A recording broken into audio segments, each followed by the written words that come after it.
ಈ ಡ್ರೆಸ್ ಮ್ಯಾಗ ಒಂದೆರಡು ಫೋಟೋ ಆಗ್ಬೇಕು. ನೀವೇನು ಡ್ರೆಸ್ ಚೇಂಜ್ ಮಾಡೋಂಗೆ ಕುಂತ್ಬಿಟ್ಟಿಯಲ್ಲ. ನೋಡೋದ್ರ ಮೇಲೆಲ್ಲ ಚೆಲ್ಕೊಂತ ನೋಡಲ್ಲ ಡ್ರೆಸ್ ಮೇಲೆಲ್ಲ ಮಸಾಲೆ ಚೆಲ್ಲಾಗತ್ತೆ ನೋಡು.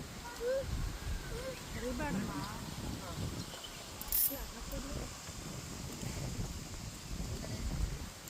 ಏನು ತಿನ್ನತಿ?